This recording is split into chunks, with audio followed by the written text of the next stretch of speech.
خود کو کنٹرول میں لائیں، کسی کے گرنے پر اس کا مذاق مت بنائیں۔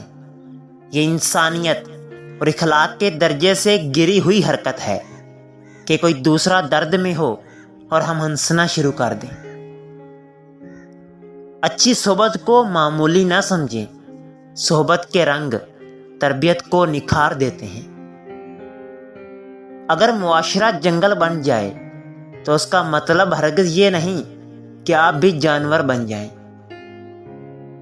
جو بھی قیمتی چیزیں یا انسان ہمیں بن مانگے مل جائیں، بدقسمتی سے ہم اس کی قدر نہیں کرتے اور انہیں قیمتی ہونے کے زمرے میں نہیں لاتے۔ اللہ سے لگائی ہوئی امیدیں سکون دیتی ہیں اور لوگوں سے لگائی ہوئی توقعات ہمیشہ تکلیف دیتی ہیں۔